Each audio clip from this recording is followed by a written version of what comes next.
السلام علیکم پیارے دوستو، زلفی نالج لینڈ میں خوش آمدید۔ سلطان صلاح الدین ایوبی رحمۃ اللہ علیہ وہ عرض شام کے باشندوں کے لیے بڑا ہی عجیب دن تھا جب وہ شہر کی عام شاہراہوں پر کھڑے شدید اضطراب کے عالم میں ایک عبرتناک منظر دیکھ رہے تھے۔ مسلمان سپاہی ایڈسیا کے سابق حکمراں جولسن ثانی کو کھینچتے ہوئے دربار شام کی طرف لیے جا رہے تھے۔ جولسن کے پیروں میں زنجیریں تھیں اور ذلت کے احساس سے اس کی گردن جھکی ہوئی تھی۔ اہل شام کے غیظ و غضب کا یہ عالم تھا کہ اگر سلطان نور الدین زنگی رحمۃ اللہ علیہ کا حکم درمیان میں حائل نہ ہوتا تو وہ اسے سر عام سنسار کر دیتے۔ پھر بھی ان کے ہونٹوں پر شدید حرف ملامت تھے۔ کوئی کہہ رہا تھا یہ ہے وہ سورما جس نے بوڑھوں اور بچوں کو تہ تیغ کیا اور کلمہ گو دوشیزاؤں کی آبریزی کی۔ کسی نے اپنی نفرت کا اظہار یوں کیا، تجھ پر اللہ کی لعنت ہو۔ کسی نے مسلمان سپاہیوں کو مخاطب کر کے کہا، ہماری طرف سے سلطان کی خدمت میں عرض کر دینا کہ اسے ایک وار میں قتل نہ کریں، تڑپا تڑپا کر ماریں، اس کے جسم کا ایک ایک حصہ الگ کریں۔ دنیا میں اذیت دینے کے جس قدر طریقے ہیں وہ سب اس پر آزمائیں۔ ایک تو سورج کی گرمی، دوسرے ذلت اور رسوائی کا یہ تماشا۔ جولسن ثانی پسینے میں نہایا ہوا تھا۔ ویڈیو پسند آنے کی صورت میں ویڈیو کو لائک کریں، چینل کو سبسکرائب کریں اور بیل آئیکن کو ضرور کلک کر دیں تاکہ ہماری نئی آنے والی ویڈیوز کا نوٹیفیکیشن آپ کو مل سکے۔ اور اس کا سر بددستور جھکا ہوا تھا۔ دوسری طرف دربار شام کا عجیب رنگ تھا۔ سلطان نور الدین زنگی رحمۃ اللہ علیہ اپنے وزیروں، مشیروں اور سالاروں کے ساتھ تخت پر جلوہ افروز تھے۔ سلطان کے برابر قاضی شہر ابن ارسون کی کرسی تھی۔ تمام درباریوں کی مضطرب نگاہیں دروازے پر مرکوز تھیں۔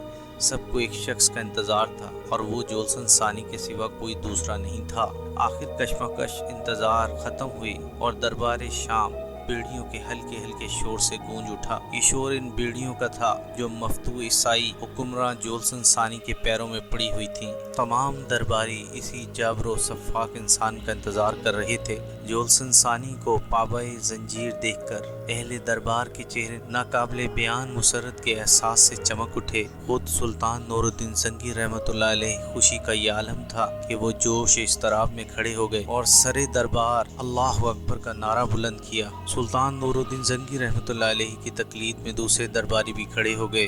وہ بھی دبی دبی آواز میں اپنے اللہ کی کبریائی بیان کر رہے تھے۔ مجاہدین اسلام کو یہ عظیم الشان فتح مبارک ہو، یہ کہہ کر سلطان نور الدین زنگی رحمۃ اللہ علیہ دوبارہ تخت پر بیٹھ گئے۔ مسلمان سپاہی زنجیروں میں جکڑے ہوئے جولسن کو لے کر آگے بڑھے اور تخت سلطانی کے قریب پہنچ کر رک گئے۔ اب جولسن ثانی اور سلطان نور الدین زنگی رحمۃ اللہ علیہ کے درمیان صرف 2 گز کا فاصلہ حائل تھا۔ یک سلطان نے انتہائی کہرناک لہجے میں جولسن ثانی کو مخاطب کرتے ہوئے کہا، میرے مرحوم و مغفور والد تو تیرے سوال کا جواب نہیں دے سکتے، مگر ان کا فرزند نور الدین محمود تیری ہر بات کا جواب دے سکتا ہے۔ یہ جو جولسن ثانی کی ذلت آمیز حرکت کی طرف اشارہ تھا جب عیسائی حکمراں نے ایڈسیا کی مجبور اور معصوم شہریوں کو قتل کرتے ہوئے سلطان عماد الدین زنگی رحمۃ اللہ علیہ مرحوم کو تحقیر آمیز لہجے میں آواز دے کر کہا تھا کہ وہ قبر سے نکل کر اپنی قوم کا حشر دیکھے۔ جولسن ثانی کے پاس سلطان نور الدین زنگی رحمۃ اللہ علیہ کے اس سوال کا کوئی جواب نہیں تھا۔ وہ سر جھکائے خاموش کھڑا رہا۔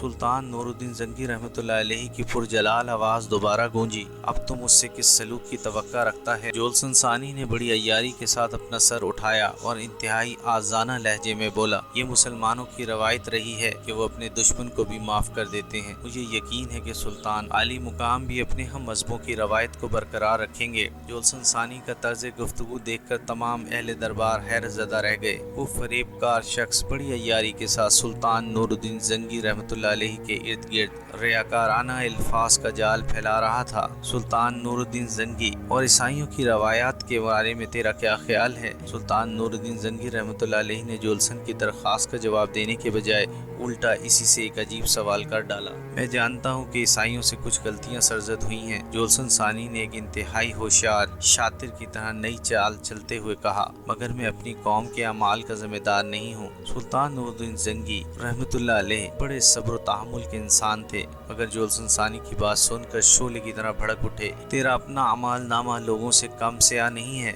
سلطان عالی مقام، میں اپنے اسی سیاہ اعمال نامے کا ذکر کرنے والا تھا کہ آپ نے درمیان سے میری بات کاٹ دی۔ जोलसन सानी के फितना गर जहन ने एक और करवट ली। मैं खुदावंद खुदा को दरमियान में लाकर अपने तमाम साबका गुनाहों से ताइब होता हूँ और यकीन दिलाता हूँ कि आइंदा एक कोशानशी राहबर की तरह जिंदगी बसर करूँगा और किसी सलीबी जंग में हिस्सा नहीं लूँगा। मुझे माफ़ कर दिया जाए। सुल्तान ज़ीशान के गफूर और दरगुजर इस्लाम की भी शान है और आपकी भी। तमाम अहले दरबार जोलसन की मक्कारियों पर हैरान हो रहे थे। इससे पहले कि सुल्तान नूरुद्दीन महमूद जंगी रहमतुल्लाह अलैह जोलसन की किसी बात का जवाब देते, काजी शहर इब्न अरसून अपनी निशिस्त पर खड़े हो गए और सुल्तान नूरुद्दीन जंगी रहमतुल्लाह अलैह को मुखातिब करके बोले, सुल्तान मोहतरम, मैं इस कता कलामी और मदाखलत के लिए माजरत ख्वाह हूँ। काजी इब्न अरसून का लहजा बहुत नरम और शीरी था। सुल्तान नूरुद्दीन जंगी रहमतुल्लाह अलैह ने हैरत से काजी शहर की तरफ देखा, फिर मुअद्दब लहजे में कहने लगे, फरमाइए काजी साहब, आप क्या कहना चाहते हैं? सुल्तान नूरुद्दीन जंगी रहमतुल्लाह अलैह इब्न अरसून के इल्म व फजल की वजह से इनका बेहद एहतराम करते थे। यकायक इब्न अरसून के चेहरे का रंग मुतगय्यर हो गया। बड़ी से बड़ी तकलीफ और बीमारी में पुरसकून रहने वाला काजी इस वक्त हालत जलाल में था और शिद्दत जज्बात से इब्न अरसून का चेहरा सुर्ख हो रहा था। मिल्लत इस्लामिया के इस दुश्मन ने बड़ी मक्कारी और बेहयाई के साथ एतराफ़ किया है कि माजी करीब में ईसाइयों ने मुसलमानों के साथ कुछ ज्यादतियाँ की हैं। काजी इब्न अरसून ने जोलसन सानी की तरफ इशारा करते हुए कहा, इससे बड़ा जुल्म और क्या होगा कि वहशत और दरिंदगी को ज्यादती कहा जाए। ये कहकर काजी इब्न अरसून चंद लम्हों के लिए खामोश हो गए। पूरे दरबार पर गहरा सकूत तारी था। सुल्तान नूरुद्दीन जंगी शदीद हैरत के आलम में काजी इब्न अरसून की तरफ देख रहे थे। यकायक इब्न अरसून ने अपने खड़े होने का जाविया तब्दील किया और सुल्तान नूरुद्दीन जंगी से मुखातिब हुए। ये आज से 47 साल पहले का वाक़या है कि जब सुल्तान मौसूफ पैदा भी नहीं हुए थे और खुद ये गुनाहगार काजी इब्न अरसून जो अहले दरबार के सामने खड़ा है इस वक्त मुश्किल से 4-5 साल का होगा। अहले दरबार की हैरत में मजीद इजाफा हो गया था। वो पलके झपकाए बगैर काजी इब्न अरसून के नूरानी चेहरे की तरफ देख रहे थे जो किसी खास राज का इंकशाफ करने वाले थे। ये वाकया मैंने पूरी तफसीलात के साथ अपने वालिद मरहूम की ज़बानी सुना है। काजी इब्न अरसून ने सिलसिला कलाम जारी रखते हुए कहा, वो अहले इस्लाम के लिए बड़ा संगीन वक्त था जब एक अल्लाह, एक रसूल सल्लल्लाहु अलैहि वसल्लम और एक किताब के मानने वाले ग्रोह दर ग्रोह तकसीम हो गए थे। इस वक्त मिस्र पर फातमी खलीफा अबुल कासिम की हुक्मरानी थी। मिस्र का ये हुक्मरां अपनी हमसाया मुसलमान हुकूमतों का शदीद दुश्मन था। इसको अब्बासी हुक्मरां से कोई हमदर्दी नहीं थी और यही हाल अब्बासी हुक्मरां का था कि वो फातमी खलीफा के लिए अपने दिल में कोई नरम गोशा नहीं रखता था।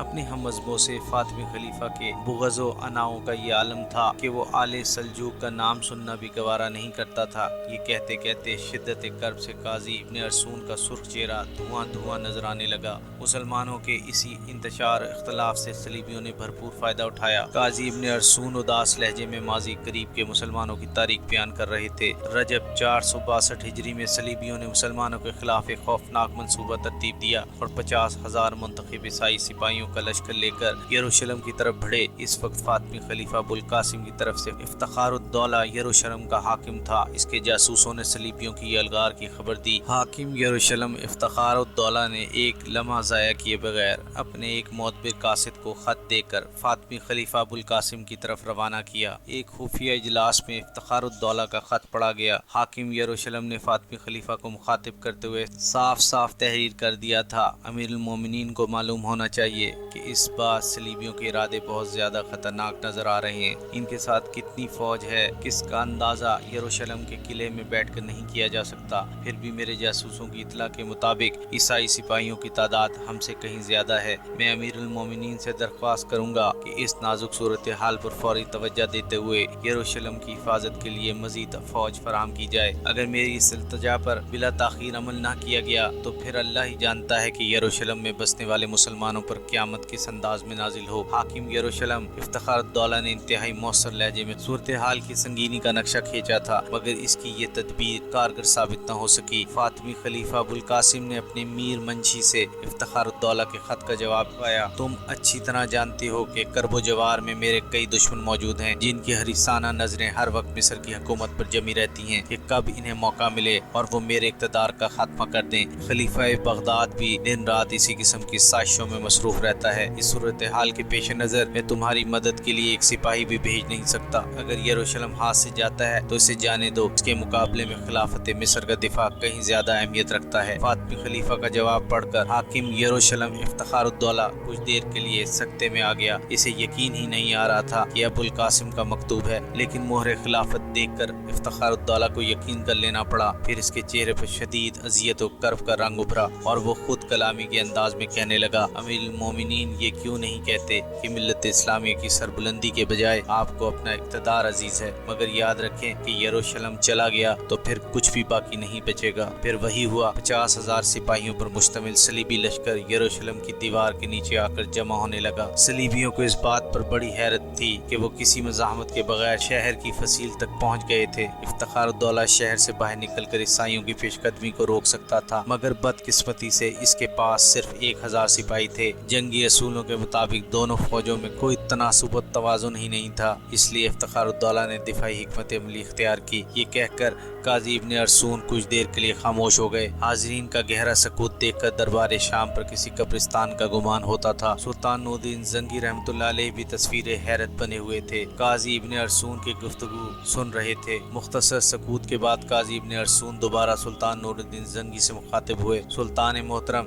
इस कुरंग और अलमनाक वाक़े की बाकी तफसीलात इस तरह हैं कि शहर यरूशलेम का मुहासरा करने के बाद सलीबी फ़ौज के सालार ने अपने एक कासिद को ये पैगाम देकर इफ्तिखारुद्दौला के पास भेजा, अगर तुम लोग जंग किए बगैर हथियार डाल दो तो हम तुम्हें मुकम्मल अमान बख्शेंगे। ईसाई कासिद के लहजे से इस कदर गरूर और तकब्बुर झलक रहा था कि जैसे वो अहले ईमान की तकदीरों का मालिक है। 3 खुदाओं के मानने वालों को मालूम होना चाहिए कि हम खुदाए वाहिद पर ईमान रखते हैं। हाकिम यरूशलेम के लहजे से गरूर और तकब्बुर के बजाय जलाल ईमानी का इजहार हो रहा था। ईसाइयों के अकायद के मुताबिक 3 खुदा हैं, एक मुकद्दस बाप, दूसरा मुकद्दस बेटा हज़रत ईसा अलैहिस्सलाम और तीसरा रूहुल कुदस हज़रत जिब्राइल अलैहिस्सलाम। इसी को नज़रिए तस्लीस कहते हैं। और इफ्तिखारुद्दौला ने ईसाई कासिद के सामने इसी तरफ इशारा किया था। अपने सालार को बता देना कि मुजाहिदीन इस्लाम हथियार नहीं डालते, या तो वो फतह हासिल करते हैं या फिर इनके कटे हुए सर नेज़ों पर बुलंद किए जाते हैं। अल्लाह ने अहले ईमान के लिए हर हाल में सरबुलंदी लिखी है। इफ्तिखारुद्दौला का जवाब सुनकर ईसाई कासिद सरासीमा नजर आने लगा।